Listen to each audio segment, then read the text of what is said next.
Welcome to the Off the Go podcast, everybody. Damn, what a Thursday night game. No one would have thought this would have even been a good game, but the Rams signing Baker made things interesting. He'd only been there for 2 days and gets the go. Gets the go and makes the most of it, man. He was incredible, and it's a surprise in the fact that he did this on such short notice. I thought he would need a week to learn the offense, figure things out, kind of get in the groove, and build some chemistry. But because to me, it's not surprising that he played good. Yeah, he didn't have any weapons, but I thought Baker Mayfield's been this dude. Like, he could have done this. I thought he was good in Cleveland. I've been saying this. They sent him to Carolina, and everyone's like, well, he didn't win. Like, he fucking stunk in Carolina. I gotta understand, they stripped him of all his weapons, and then we're like, now go win games. What do you mean? You got rid of McCaffrey, who was like the only weapon, and you got guys that just there was no talent around him, like, at all. In Carolina, he comes to L.A. Look what he does. You put him in L.A. and look what he does with Ben Skronik and Tutu Atwell. It's just a night and day difference. It's just, for him to come in and do that on such a short notice is wild. And especially the way the Raiders have been playing, man. The Raiders have been on this upward trajectory of maybe their playoff hopes were back alive. And they had to have these games, especially with their schedule. They had talked about their schedule, with they're playing. They still got to play the 49ers and the Chiefs. Those are scary matchups. But, with the 49ers now not having Jimmy Garoppolo, who knows what they were going to do. I thought they might have been, playing it off that they didn't want Baker.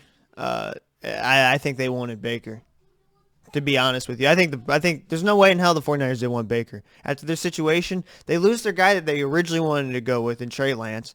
All right, now you got to bring Jimmy G back. He's doing his thing. He does what Jimmy G does, and he was keeping the games in him, and he's a manager. To me, Jimmy G is like the best manager of a game. Like, he is the most prototypical game manager. He will not lose you a game at all, but he's not necessarily going to win you games either. He's in the perfect scenario, but that's not what matters. He was there, he was doing his thing, and then he goes down. So I believe strongly that the 49ers wanted Baker Mayfield, and they didn't want to tip their cap. It was a surprising move for me that the Rams went and did it. But now that I kind of have thought about it more, it does make a little sense in the fact that you don't know how long you're going to have Stafford, and you don't have a replacement plan for life without Stafford, and you don't really have many picks either because you've been trading it all for the win-now scenario, which you did complete, but you have to stay in that win-now scenario, so you got to find guys that are wanting to win now, and that's Baker Mayfield. I think it's a perfect marriage when you think about it in depth. It doesn't really make sense for the season, right, because they're done. Like, they're not going to do anything, but moving forward, if this is who you're going with, and you kind of build that chemistry now, I think the Rams could be on a kind of if things go well like they want to with Mayfield, and I think he'll be fine. He doesn't even have the main weapons there right now. So I think he can turn this thing around. And as far as the Raiders, they just. They have too many injuries. The fact that they were even doing what they were doing was great. I think they should definitely. This is the game they should have won. If they had lost to the Chiefs, all right, I get it. Right, I get it. This one though, you're like, oh man, and now it kind of takes the wind out of your sails a little bit. If you're the Raiders, because you were up. Oh no, that one's deflating. But I will say, they took away Devontae Adams for the most part. He only had 3 catches for 71 yards.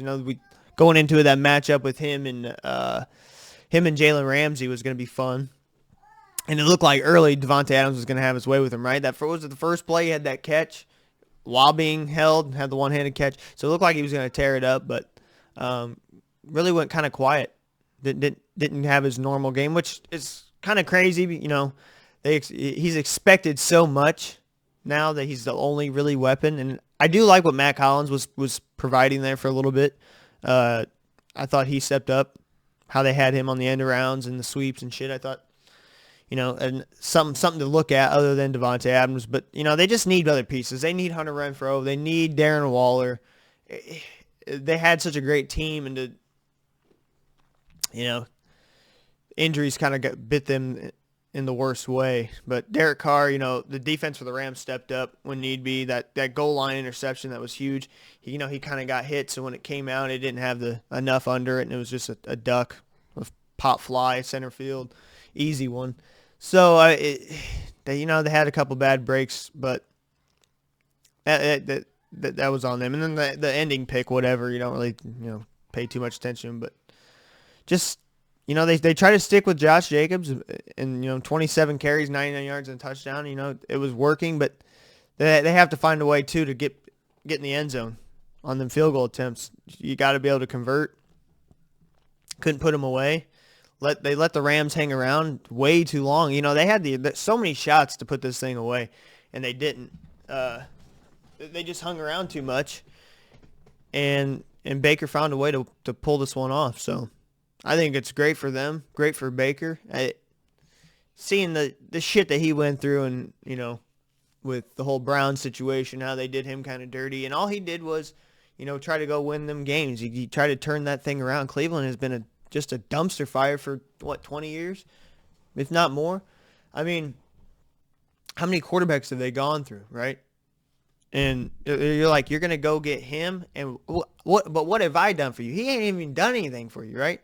Looking at Deshaun Watson, like, man, this dude has no. All right, got way too excited there with my, hands, and there we go. Everything just got a little excited, messed up the mic. All right, but what I'm saying is, with that whole Brown situation, Baker's sitting here like, I took this team to the playoffs. I went and my shoulder, jacked up my shoulder early in the season, gutted it out to try to help this team, and y'all want to bring him in and get rid of me, but he ain't done shit for you. You know what I mean? Like that would be such a punch in the fucking gut, dude. And so he gets somewhere else, goes to Carolina, and they're like gutting the team. They're like, yeah, we're getting rid of everybody. We're on it's a fire sale over here. And he's like, fuck, dude, I just left that situation. Like, I just left not really that same situation, but he's like, damn, dude, we just went from a shitty situation to another shitty situation. How fucked is this? And I don't know if they were like, hey man, we'll just release you, waive you, or they wanted to waive him, whatever, how that went down, but they get rid of him, and he gets picked up to a team where, yeah, they're not going to win right now, but I think he has a real shot of doing some things there for LA. LA needs a guy for the future. He's looking for someone that'll just give him a fucking chance. I think him and McVay are such a good combination, too. I think him and McVay will get along. I think that's a perfect relationship. I think it's a good spot for him, to be honest with you. I think he's fine where he's at. He's got a team now.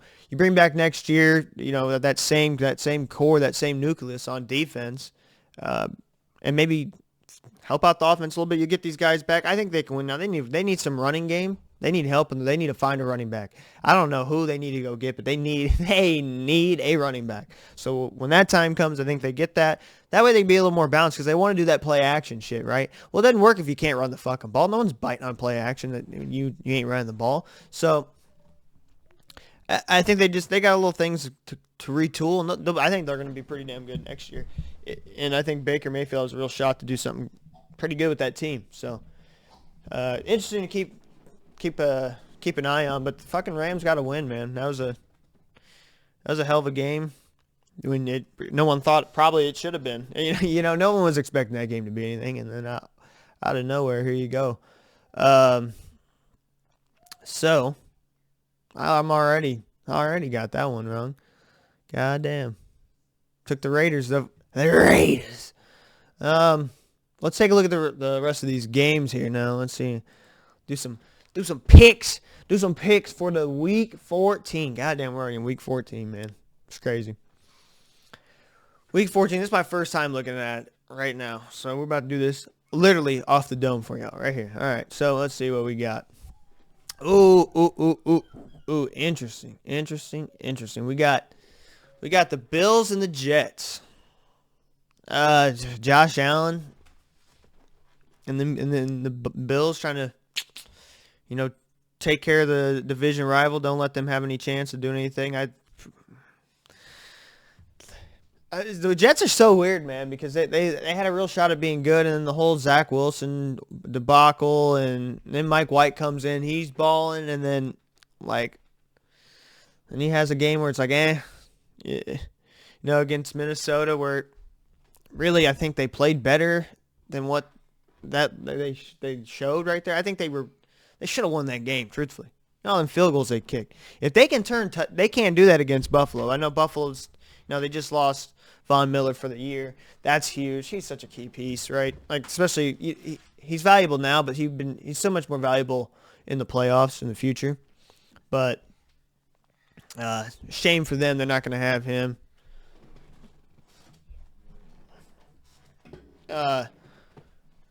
But with that being said, I still think I want to take the Bills.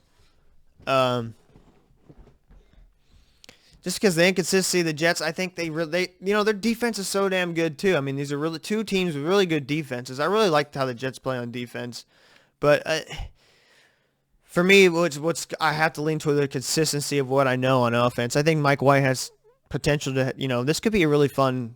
I think this would be a high scoring. It could either be a high scoring game where they go back and forth, or it could be a defensive battle and someone wins, 20 to 14 or something. It could be something like that. So this one's tough. I mean, the Bills are favored so heavily. I think it's going to be closer than that, but I'm going to take the Bills. I like the Bills this week against the Jets, especially at home. Bills Mafia going nuts. That's a tough one for the Jets. I'm going to take Bills. Bengals Browns. So this is where stuff gets tricky now because we don't know when Deshaun Watson could be ready to roll, right? He could be good to go, and he could be on fire. But we have to wait and see on that. The way he looked, he was rusty last week. I don't think he's going to be looking like a superstar self that he was. I think it's going to take more time, So especially on the road, Bengals at home. Joe Cool, the way he took care of the Chiefs, man, and the way how he did it, they're coming off some really good, putting string of wins together. They're finding this thing. They're in a 4-game win streak against Carolina. They handled them the way they should have handled them, 42-21. I think that's really good. Pittsburgh, 37-30. That's looking like a really good win just because of how Pittsburgh's kind of playing now, right? So they get that win. They beat Tennessee, who was playing really good at football at that time, 20-16, tough matchup. They pulled out and got the win. And then they go take what everyone was thinking, the juggernauts. Oh, Mahomes MVP again, which right now I think he is. But 27-24, they take care of that. I mean, Joe Cool is on one right now, and he's getting his weapons back. He's got Jamar Chase, right? He's got it all. It's kind of waiting on Joe Mixon. I feel like he looks like he's going to be back this week. Let's take a look while we got this pulled up. Hold on. They didn't show him at the top. It looks like Joe Mixon's clear to go. He's good to go. So they're going to have him and P. Ryan. Tough matchup for the Browns, even though they've been playing good on defense. I understand that. But offensively, it's going to take time to catch up. It is what it is with that rust factor on Deshaun Watson. At some point, he might explode this year, and we might be back. Might take next year. We just got to see. So I'm going to take what I know I got in the Bengals coming back on full strength, especially. Whew, I'll take the Bengals in this one. Cowboys Texans. Not even going to talk too much about this one. I'm going to go Cowboys, right? But I think right now the way the Cowboys been playing, man, they are arguably the scariest team to face right now. And I know with the whole Odell stuff, I'm not even going to factor in Odell because he may not even get to play. Whatever's going on, I'm going to act like he's not playing, right? So to me, it's the Cowboys and the Eagles in NFC that are just scary, right? And when they play, that's going to be a fun matchup. But this the tear they have been on teams. I mean, 50 points almost against the Bears. They put up 49 against Chicago. And I know these aren't world-beating teams. They beat Minnesota, who was supposedly, a juggernaut. They've only lost one time at the time. They beat them 40-3, but they get the weird loss to Green Bay, who hasn't, he hasn't beat anybody. They haven't beat nobody. They can't win right now. They're they beat the Bears now, but they always beat the Bears. But it's just that was just such a weird loss, right? But then, they take care of the Giants. I mean, they put 54 on the Colts. I mean, they are showing signs of they actually could be really good. So anything's possible right now with them, and the Eagles too. I think the Eagles are the best team right now, and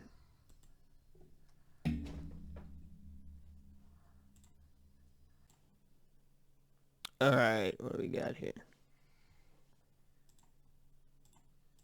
Okay. All right, sorry about that. Messed that up a little bit. We'll edit that out. Vikings-Lions. This one could be interesting just because division matchup, the way the Lions been going now. I don't really buy the Vikings. I really don't. But the Vikings can win the NFC North if they get the win here. It'll be a done deal. I don't know. To me, the Lions have a real shot at this. They're at home. This was a tough one, man. Looking at this, on paper, you just don't know what you're getting with the Lions, right? They put up 40 on Jacksonville. They've been scoring 31 against the Bears, 31 against the Giants, 40 against the Jags. All teams that are shaky to me, not good teams. Buffalo, though, they still put up 25 against Buffalo, right, on Thanksgiving. Like, that's, to me, is I don't know. I'm gonna go Lions. I'm gonna go Lions on this one. I feel an upset. I don't know. I just, the way my gut tells me, don't buy into what the Vikings are out here doing. I'm gonna go with the Lions. Jags, Titans. Interesting, a little bit here. Two teams that I don't know what's going on with Tennessee. They have a lot of problems. They're at 7-5. They're just, the defense has really been what's keeping them in the games, right? Keep teams down to a low-scoring matchup. Keep the ball on the ground, time of possession. Keep the ball away from the other team. Ground and pound with Derrick Henry and go win the game. That's their style of football. Well, the Eagles proved that they're not going to play that. They're not going to play that way. They're not down for that. They're going to play their way, and they kind of expose them. The Bengals beat them, right? We talked about that. They were in a close game to the Chiefs, but I don't know.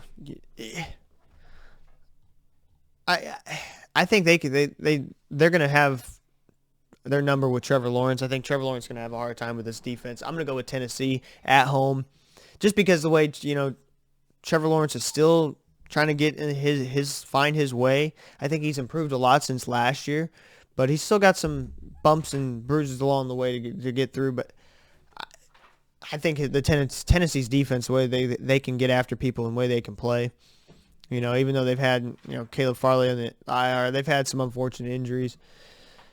Big one is Jeffrey Simmons. He's questionable if he gets to go.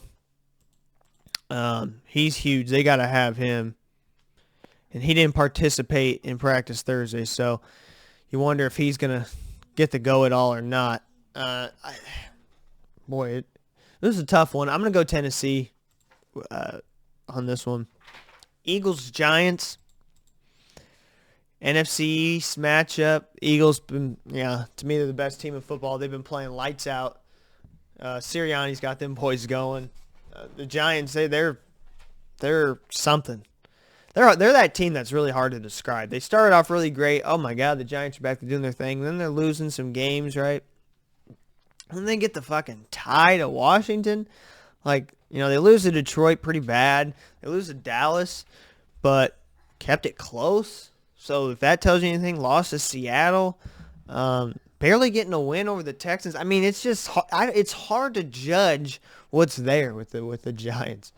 So I don't know. I think they seem to keep games close for the most part, no matter who their opponent is, except for the Lions.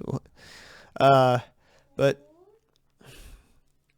so I'm going with the Eagles. I like the Eagles in this matchup, but for me, it's more about what are the Giants real? Are they contenders? Or are they pretenders? And to me, this will be kind of an eye test, right? If they either hang in this game really close or somehow win this game, I think you'd have to kind of take them serious because to me the Eagles have been the litmus test of who's good and who's not. How well do you play up against the Eagles? That's kind of what everyone's kind of judging, right? So to me, how they play against Philadelphia Eagles will kind of determine are the Giants for real or are they just, a little bit better than last year at least. On the right track. I don't know. To me, they've got some figuring out to do, and then they have to turn this thing around. They gotta get going now if they want to figure this thing out. But I'm gonna go Eagles. Ravens Steelers. No Lamar Jackson, he's out. Steelers playing good as of lately. They're on the upward trend. To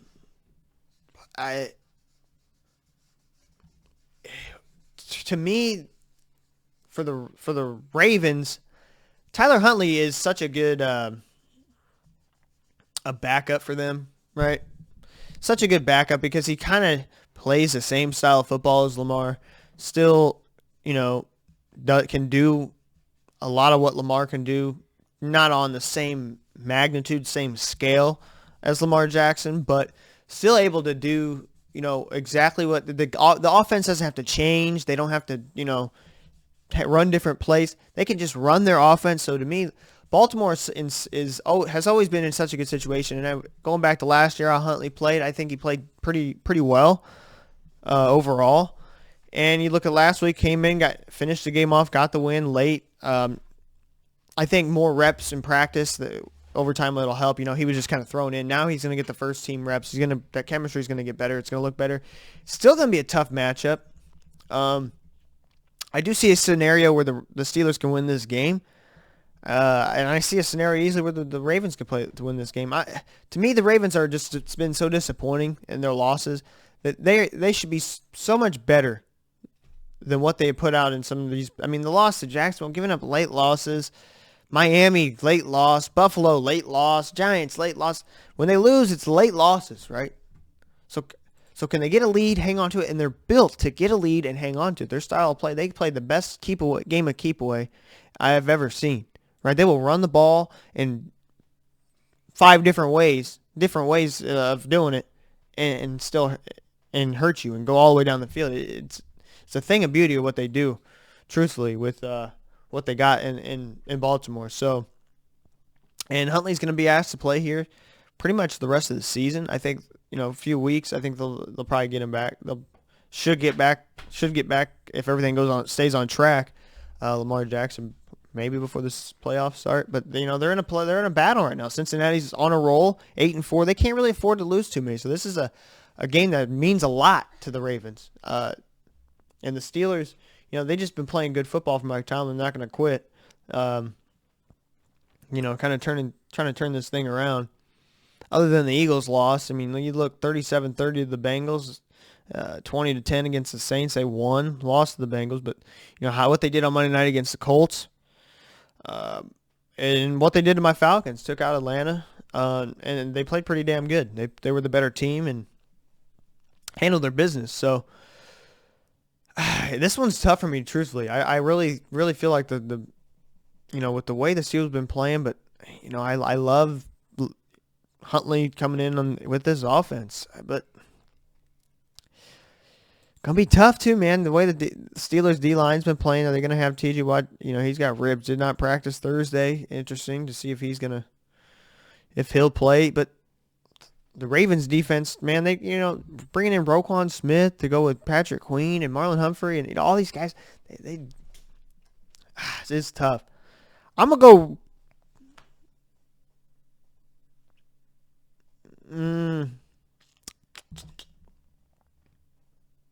I think I think the Steelers play spoiler. I'm going to go Steelers. I'm going to go Steelers in this one. They're at home. It's going to be a close game. That's going to be such a fun matchup. Even without Lamar, it's going to be a good matchup. Chiefs Broncos next on deck. Well, the Broncos are just on a bad ride, right? They're on a bad ride. When Russ said Broncos Nation, let's ride. This is not the ride they signed up for. They're just atrocious. They've been flexed out of so many. They're getting flexed out of primetime. They were in so many fucking primetime games. It's unrealistic. I mean, like, why were they in so many primetime games to begin with? But whatever. But the Chiefs are gonna handle their business. They're gonna take care of the Broncos. I don't smell an upset anywhere near this, just because the Broncos are bad, man. They're scoring 13 points a game. That is just awful, dude. I mean, that is just downright embarrassing, man. Their defense only gives up 17, though, which is nuts. If their offense was actually somewhat decent, they would be a damn good football team. They should easily be 9-3. They could easily be the 9-3 team. It's so goofy. I expected this, but I didn't expect this bad. Like, I expected them to not be world beaters, but I didn't expect them for the world to beat their ass. Like, damn, dude. So I'm taking Chiefs all the way. How will they respond? They're going to be a little fired up after that loss. They're going to want to prove it. They're going to take out that loss to the Bengals on the Broncos. I expect 40 at least from the Chiefs. I'm not even lying. On that defense,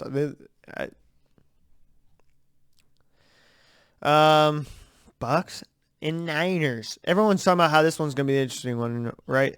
I think it's interesting just because Brock Purdy's the man, right? Mr. Irrelevant. You are the man now, and you got to go against Tom Brady, who does not look like Tom Brady. They stink, dude. Like, the offense of the Tampa Bay Bucks just stinks. I mean, point blank period. They're scoring 18 and giving up 18. They're even. They are even fucking Steven, dude. And this all on the offense. Like, you got to score more than what they're scoring. I don't know what has changed. What is what is so different? Is the outside distractions really getting to Tom Brady? Like, I don't know if I believe that, right?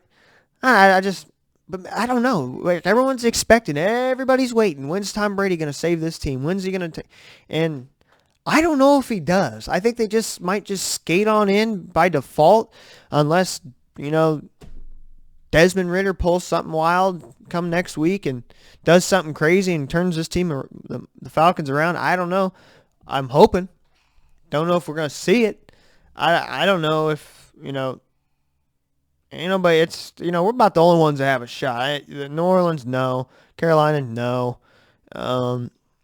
We have a shot, and it's so slim, it's not even funny. So, I don't know what's going to happen here. Maybe no one's. This could be a 3-10 game final. I don't know what's going to happen. I expect no points being scored because you got the 49ers defense, who's just been on a fucking mission. They are on a mission, dude. They are taking names, kicking ass, and taking names. No fucks given. Just doing what they got to do. They're playing great on defense. Their defense has been lights out. Coming in on a 5-game, is it a 5-game win streak? 1, 2, 3, 4. Yeah, 5-game win streak. Taking on the likes of the Rams. All right, whatever. Nah, they are who they thought they were. The fucking Chargers, Cardinals, Saints. The impressive one was the Dolphins, right? Because if you look on paper, they ain't really beat. I think the Chargers is a tough matchup. They dismantled the fucking Cardinals. That was obnoxious. That was with Colt McCoy, but either way, they've still just been on a tear, and the defense has been lights out. 33-17 against the Dolphins. I know Tua, whatever, but they made Tua look like he didn't know what the hell he was doing. They made Tua look like he didn't know what sport he was playing. I mean, he was. I don't know. That was wild. The defense is impressive. Can Mr. Irrelevant do it? Can he just not mess it up? It's kind of hard not to when you have Christian McCaffrey and George Kittle, Brandon Ayuk, Debo Samuel. I mean, you got it all, man. But no, this kid's in a tough spot. Truthfully, it's gonna be hard for him. He's just gotta go out there, take it one step at a time. Just fucking left foot, right foot. Let's do this fucking thing. I know the game's probably coming at him fast, but Shanahan's gonna put him in the right spots, right? He's gonna put him in the spots to not mess this thing up for the most part. It's just on him what he does on the field. Let's see what the kid's got. Fuck it. It's a good team to do it against, just because that guy over there ain't. Yeah, he had a comeback, but goddamn, dude, it was like no one wanted to win that fucking game. He just by default he went and got it. But I don't know. This will be interesting when both defenses play really damn good. Be a fun match. 49ers only give up 15 points. That is wild. I'm gonna go. I still got a pick. I'm trying to act like I'm not gonna make a pick here. Oh, man, dude, I don't know. Let's just out of sheer hope for my Dirty Birds. I'm taking the Niners. I truly think that defense is really going to throw a lot of fits to fucking Brady, and I think they're going to put themselves in just enough opportunities here to keep it close. I think the 49ers get a win. I think they can. Just from a little bit of what I've seen from Brock Purdy. You know, if the kid can do that again, why not? Why not them? Panthers, Seahawks. Definitely gonna have to go Seahawks here. I think are the Panthers going back with Phil Walker, the XFL champ. Phil Walker and the Panthers. Geno trying to, maybe be a MVP of the league or some shit. But he's on a comeback for sure. Can he keep it going? Is this thing for real? Can they keep rolling, keep this thing sustained? I think they could take care of Carolina pretty easily. They're at home. Should be a no-brainer for them. But they got to get on track because the 49ers have leapfrogged them now. And they look pretty damn good. So even though without Jimmy G, so that's going to be it's theirs for the taking now. I think they have a real shot at going and getting that thing. With Jimmy G out, they got to seize the moment. So they got to win the games they need to win. They have to beat Carolina, right? That's a winnable game. They must go out and go get that win. No questions asked. And they got to win. They just do their part and hope. You got to hope the 49ers, Mr. Irrelevant, ain't that guy, right?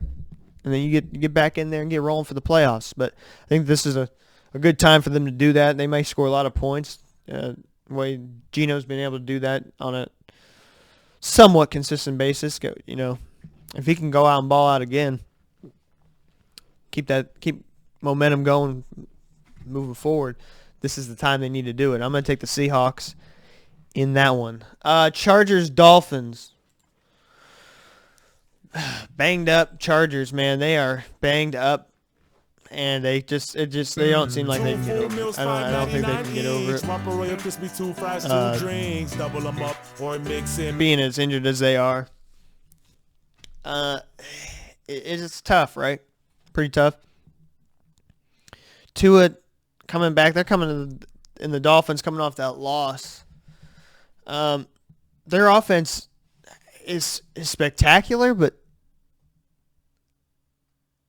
I mean, against a great defense, if they can't play ball against a great defense, great offenses, you gotta be able to overcome that. I think the Dolphins' defense too at times can be pretty damn good. It's just inconsistent. They need to get real consistent on defense, and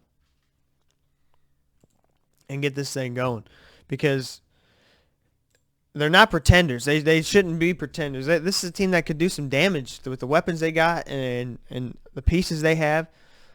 There's no reason that they can't go out and do this thing. But looks like he's limited practice Wednesdays, what they last said. So he's gonna probably be coming into this one a little banged up. Chargers defense, Khalil Mack coming after him. Derwin James out there doing his thing. Kenneth Murray. They got a good defense. Chargers have good defense. They're just banged up, and offensively they can't get it going because of that, unfortunately. But I think the Dolphins could take care of this. They need to just get in and get out. As banged up as they need to keep Tua a little bit healthy, as healthy as they can for the playoffs.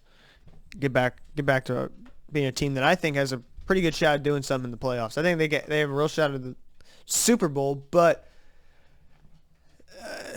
they got to kind of dial it in on offense. I think they got some work to be had and be consistent on defense too, because giving up 33 against the 49ers, that's kind of a shocker.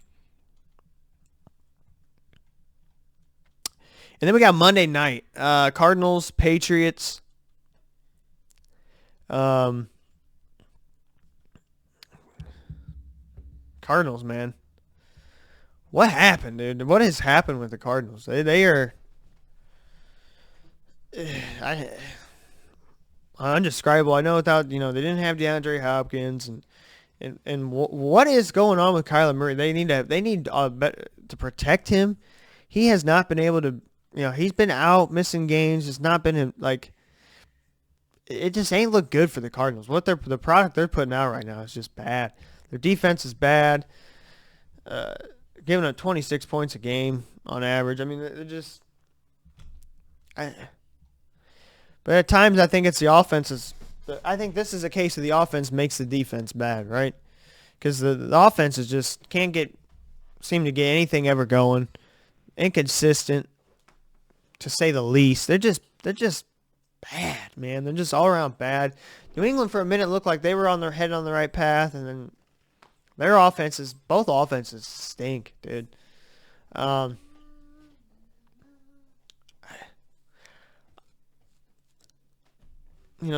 Patriots been playing. They play good defense, but I'm just having a hard time trying to wrap my head around who I think really has a good shot. I mean, can the offense? I'm gonna go New England. I know they're on a two-game losing streak, but Cardinals have lost 4 out of 5. Somebody has to win here. I'm gonna go New England. I think the defense just throws fits enough for Kyler Murray to just make too many mistakes, and I'm gonna go Patriots. I think they find a way to sneak this one out. Just two bad teams, but the Cardinals, man, woof. Keep them off that Hard Knocks. They don't need to be on the Hard Knocks. It's just bad. So there's all the picks. Let me go through. I'll give you all of them in order. Right. So I went with Bills over the Jets, Bengals over the Browns, Cowboys over Texans, Lions over Vikings, Titans over the Jags, Eagles over the Giants, Steelers over the Ravens. Did I go Steelers over the Ravens? Yeah, I went Steelers over Ravens. Chiefs over Broncos, 49ers, the 49ers over the Buccaneers, Seahawks over the Panthers. I got the Dolphins over the Chargers, and I'm going Patriots over Cardinals Monday night. So that wraps it up for Week 14. Let's talk a little baseball, free agency. Kind of going crazy now. We got all these signings. A lot of crazy signings going on right now. Big ones. Obviously, the big kahuna. Fucking Aaron Judge. 9 years, $360 million. Wanted to stay with New York. Stayed with New York. Got it done. They also are bringing in Rizzo again for a 2-year, $40 million deal. They keep this thing going. The Mets. They made a big splash. They went and got Brandon Nimmo, 8 years, $162 million. Justin Verlander, they're bringing back 2 years, $86.7 million. They're bringing in Justin Verlander. They get Jose Quintana, 2 years, $26 million from the Cardinals, who he looked pretty good. Older veteran, but kind of had a little bit of a resurgence with the Cardinals. So they're going in and bringing him in. Looks like the Mets trying to go out and win now. They want to turn this thing around, but Phillies made big moves. Coming off the World Series loss, they're like, all right, we want more of that. They go and get Trey Turner from the Dodgers on an 11-year, $300 million deal. That's big. They get Tahan Walker from the Mets, a 4-year, $72 million deal. The fucking Phillies, man. They're not trying to be the one-hit wonders, right? They're trying to retool. Let's go. Well, almost some fucking more of that shit. And then the Padres, They go out and get Xander Bogaerts from the Red Sox on an 11-year, $280 million deal. That's a big fucking move. You bring him in with Machado and Fernando Tatis. In their rotation, man. Ooh, Padres, they really fucking want it. The Padres want it bad. They're trying to be that other team that's going to, you know what, we'll just go out and buy everybody like everybody else. We're going to be the next Yankee, Dodger, fucking Mets. You know, fuck them. Rangers go out and get Jacob deGrom from the Mets. I thought this was kind of a weird one. I don't understand this one at all, for at least on Jacob deGrom's part, but, you know, he goes and signs a 5-year, $185 million, baby. Put some M's on that. He goes and signs that deal with the Rangers. The Rangers trying to get serious, I guess. And the Cardinals, this one big for me. Post Yachty life. The Cardinals go and get a 5-year, $87.5 million deal to Wilson Contreras and bring him in from the Cubs. I love this move. I've always loved Contreras on the Cubs. He was fucking great. So I'm excited about that. Post Yachty life is going to be kind of a quick turnaround, right? We did his successor quick. So I don't have to transition that. I'm down for that one. I'm here for it. I like it. I like, you know, a lot of big splashes. I think the Houston Astros quietly went out and got Jose Abreu from the White Sox, 3-year, $58.5 million deal. I think that's a pretty interesting signing. I think, you know, he's really good. Could do a lot of good things for them on a championship winning team like that. Kershaw stays with the Dodgers. I thought, you know, no surprise there. The Guardians went out and got Josh Bell. You know, he had a pretty good year, and then he cashed it in. They bring him on a 2-year, $33 million deal.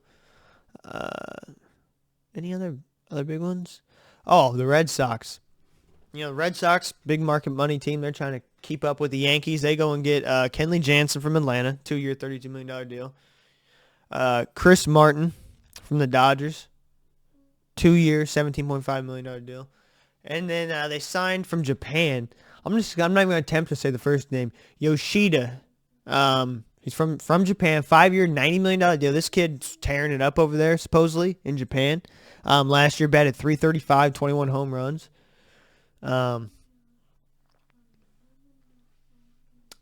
So that, you know, we'll have to wait and see on what that could just be. Is it gonna be some fucking star, or is it gonna be a whole different ball game when he gets here? So we'll see.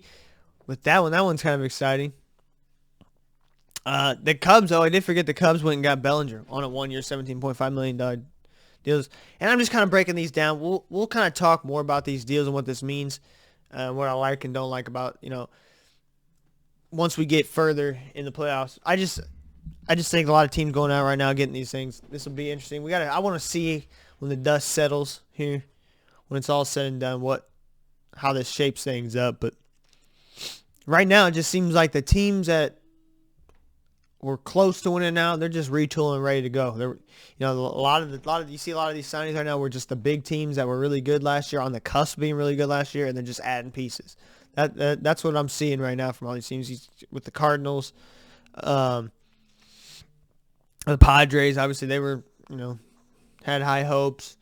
The Yankees, the Mets, the Dodgers, your typical teams, but the Astros. I mean, a lot of teams here, the Guardians, you know, when got, you know, quiet. I didn't think they did a great job with their signings. I wasn't a big buy. Wouldn't have bought on Josh Bell, but and you know, and the Red Sox and the Braves. The Braves to me don't need to do anything. They didn't really go out because, you know, they've already kept they're keeping everything in house.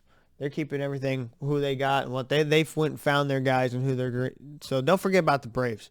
They'll be back, but a lot of big moves. Breaking that down. Just thought we'd talk a little baseball. I haven't talked much baseball in a while, but figured we get on that a little bit here, breaking down those big deals. A lot of big stuff coming out, and like I said, we'll move forward talking about the baseball. And we're gonna be gearing up for basketball season. So, with that being said, I'm gonna leave y'all with that. Hope y'all enjoyed. As always, love y'all. Peace.